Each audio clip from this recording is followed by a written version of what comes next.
Hello everyone, and welcome to this last ESOC TV session. I am Simona Sacco, President of the European Stroke Organization, and it's my pleasure to co-host this session with the Professor Mira Katan, Chair of the Conference Planning Group, and we have two prominent ESO leaders today with us, Professor Dawson and Professor Guillaume Turc. So also a very lovely welcome from my side, and it was again a really nice and interesting plenary session today. So we had a bit of everything there, and I just wanted to pick your opinions on what were the highlights so far you found for this session. So maybe we start with Jesse and go then to Guillaume. Yeah, thanks. The first thing, the big highlight for me was actually the fact it was packed. So, you know, it was a full session in the last session of the conference, which I think was fantastic. And there were excellent studies throughout the spectrum and range of stroke care. And I think the one that I found most interesting actually was the second study, which was the in silico trial of the modelling of care pathways and ambulance triage. And as we wrestle with stroke services that become more complex with patients being moved between institutions, it's really important. And it was something where, okay, it's a modelling study, but something where a small effect at population level has really quite a transformative impact on the number of strokes and the costs of care and patient outcomes. So I found that really interesting, and it'll be interesting to see how that can be used in other countries and other healthcare systems. And I totally agree, you know, to give you food for thought for then doing a randomized trial and having all this data available. It's a huge amount of data, and to see, you know, where it's worthwhile to dig deeper and look at, or how would you say, what you liked about that trial? Yeah, I liked that trial a lot because it's innovative, and also this is really a topic where we can definitely improve. But we need to be careful because the results heavily depend on the assumptions, underlying assumption, especially the proportion of patients with large vessel occlusion, which was pretty high. Yes. So indeed, you can have a major effect at the population level, but it also depends on the hypothesis. So we need confirmation. Absolutely, absolutely. Any other trial of particular interest for you, Guillaume? Yes, I'm fond of mobile stroke units. Some people know that. So we had very nice results of the MSU telemed trial, which was a randomized trial of resource utilization, comparing a telemedicine neurologist versus an in-ambulance neurologist. And there was actually an innovative design with the use of the win odds or win ratio, and therefore you have a hierarchy of outcomes. And this trial was strongly positive, suggesting that it is safe to have a telemedicine neurologist, and that you also use less resources. Yeah, and they highlighted that this is something that can really be of particular value in rural areas when finding neurologists to be on board of the ambulance can be particularly challenging. So it's, I think it's a nice and big news in our field. Absolutely, and also in so large countries with not so densely populated, it's absolutely a great news for them that we can use it as good as if someone would be within the ambulance. So I think that was really very nice. Some other ideas and topics you were really fascinated by today. I was really impressed by the conduct and the presentation of the 10 CREOS or 10 CREOS study, which, you know, for several reasons. One, it's a really important question, and I think it's going to be really interesting to read the paper to unpick why tenecteplase wasn't efficacious in this context of, you know, where you just think it should, you know, and you assume it should be effective. So it's going to be really interesting to unpick the paper and look at things like underlying spontaneous reperfusion rates and various things. And I really enjoyed the discussion, you know, where it was questioned as, is this a stroke problem? Is it an ophthalmology problem? But it's a really good example, I think, of multidisciplinary team working and where that's, you know, that's really important. And I guess, you know, the other finding from the study is it's a sobering reminder that thrombolytic drugs can be dangerous. Yes. and therefore should only be used when there is good clinical evidence, you know, for doing so. And so having those data, I think, are really important. Yeah, this was definitely a very well conducted trial, and I especially like the fact that 2/3 of patients were actually treated within 3 hours, which is quite a feat for this population. And these results confirmed those of the TEIA trial of alteplase, which was also neutral. Yeah.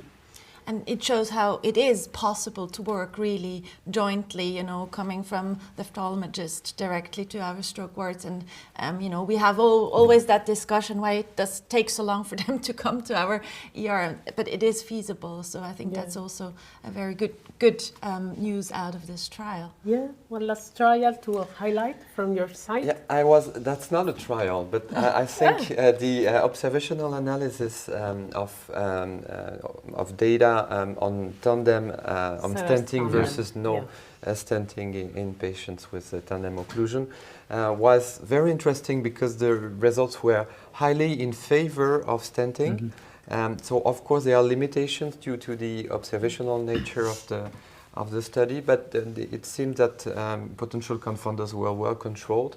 And we are eagerly waiting the results of the ongoing randomized trials. Yeah, and that was interesting, I thought, as well, because, well, in my mind at least, and obviously this may not be the way other people think, but in my mind, we often do the stenting to reduce the risk of early recurrence, which obviously could affect functional outcome, but it was quite interesting that the effect was quite significant and clear on functional outcome, and therefore I wonder whether it's as much about supporting reperfusion, you know, and healing and increasing cerebral blood flow, you know, during the critical time period. So again, it'll be really interesting to see if we can unpick the mechanisms as to why it was so effective at day 90 and whether it was recurrence, whether it was just the wider concept of supporting cerebral perfusion. But really interesting data. I guess the question, at the end of every presentation, you know, that's observational, we always say further trials are needed, and I guess it's just interesting to explore whether we really do. It would be a hard study, hard to randomize, and you know, we should really do trials if there's equipoise. Is there still equipoise? It makes sense. It didn't appear to have any safety concerns. Stenting is used for carotid artery stenosis anyway, so I just wonder what your thoughts are about whether we need more trials or should we just stent. The good news is that some randomized trials have just finished their enrollment, so we might have results in the future. They're already done. Yeah. Oh, good. Okay. So we don't need more trials. It's quick. It's quick. Absolutely. Yeah. And I guess what I also found interesting was, although it was a secondary analysis, was the convince data, so that you might monitor treatment effect with CRP. I still don't really understand how it works in terms of why some people have these effects when CRP and others not, and we have to explore further. But I think it was really a nice demonstration of having monitoring during treatment, and we need that, as we know, for other targets. No, so we have LDL targets, we have so and so targets. So I think to monitor the efficacy of the treatment, it's an interesting result as well. Definitely. Yeah, we are moving toward the personalized medicine, even in secondary prevention, and I think this is something that can be really an added value for our patients. Great. Okay, I think we can close. I wish to thank you for being here, for your expert opinion, and we look forward to next ESOC to have additional new randomized trials. Absolutely, and then I think we are going to, I invite for next step also what is going to happen at ESOC 2026. Thank you. Thank you. Thank you.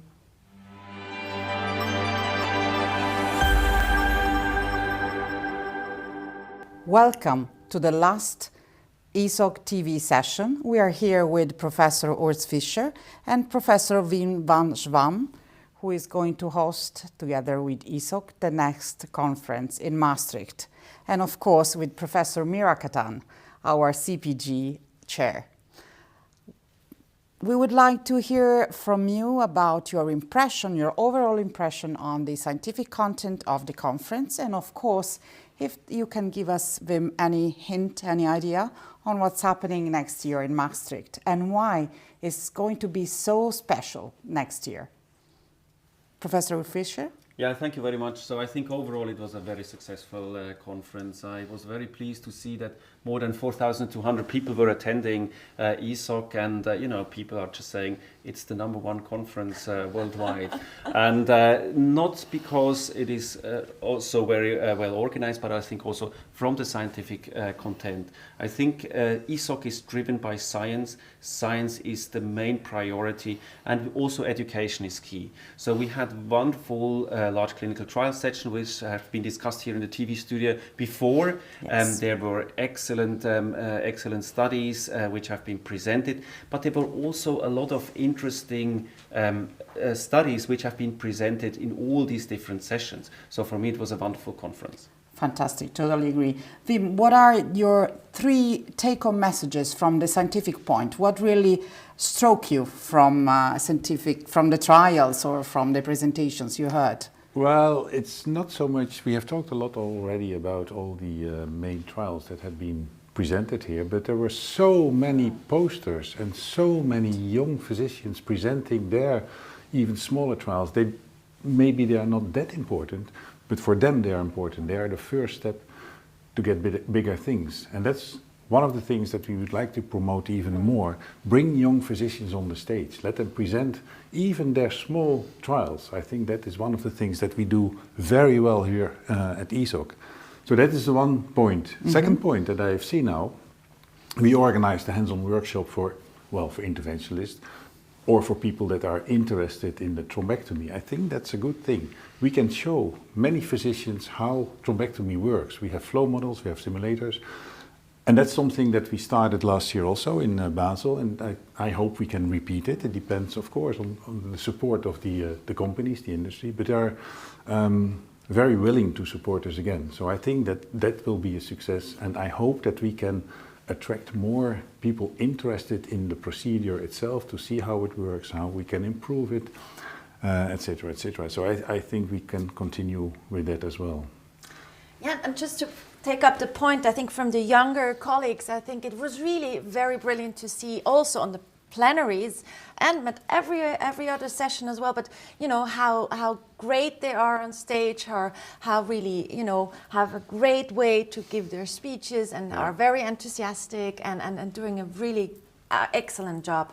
And also in the scientific sessions, I thought, you know, it was well balanced, and we had like different people from all over the globe coming, and really I think that was also really tangible with walking through all the different steps in the conference. So maybe another question concerning overall highlights. So what was something you would say this was this moment you had like in your memories for the next year? So what's the thing you liked most, just from all you had experienced over the conference? I was very pleased to see that there was a huge diversity of different trials. So we had, you know, trials on the acute phase, like the Bridge TNK, which is an important trial, which we have to digest.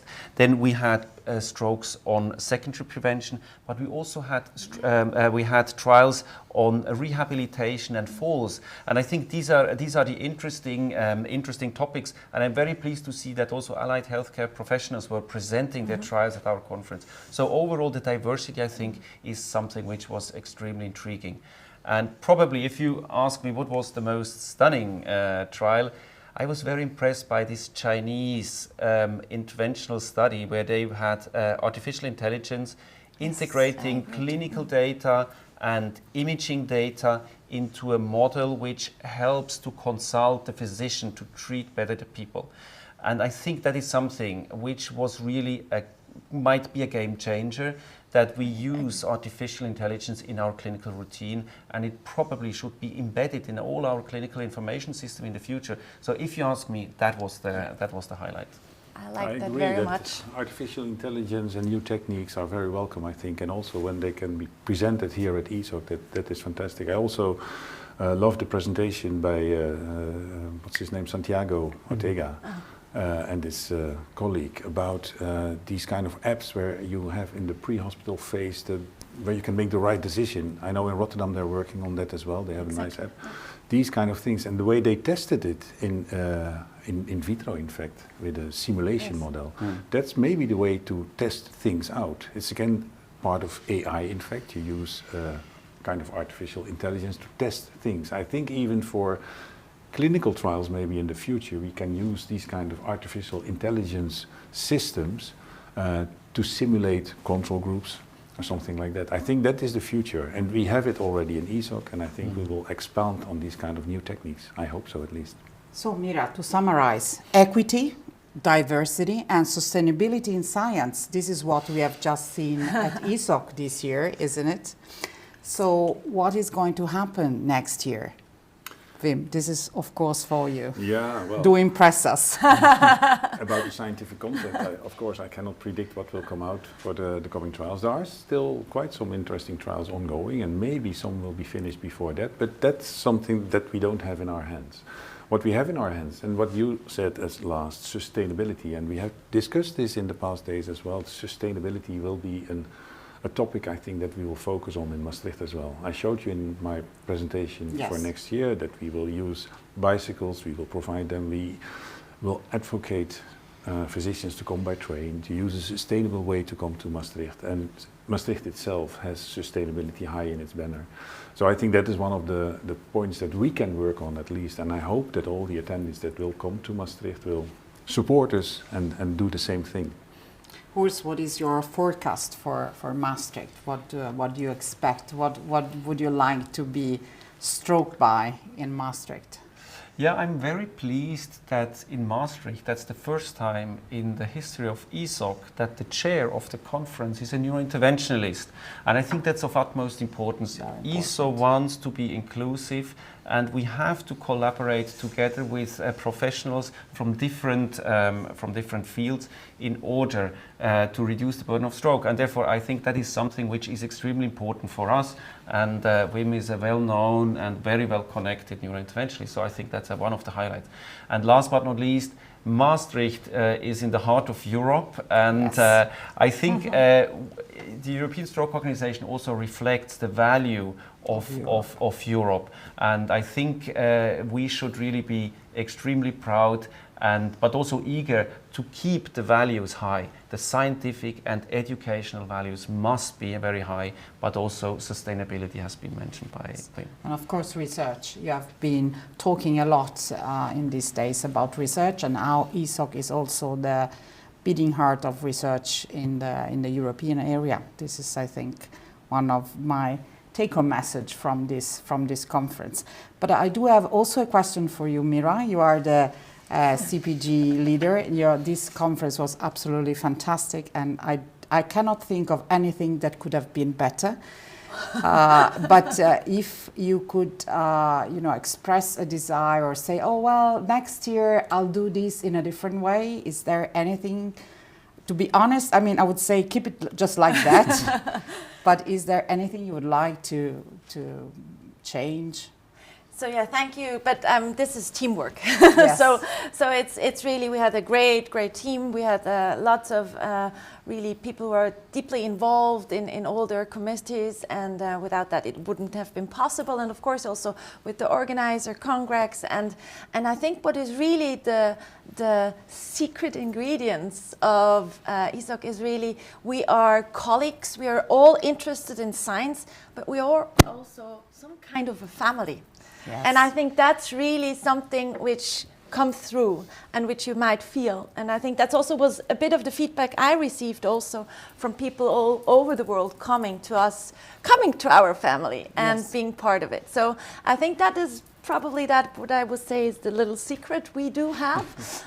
If I would have like a wishing, one wish, what would be better or different, I think actually that we could even have more people coming to ESOC, and with more, it's not just numerically, but to really have that momentum of excellent science and having these great abstracts coming in also for Maastricht.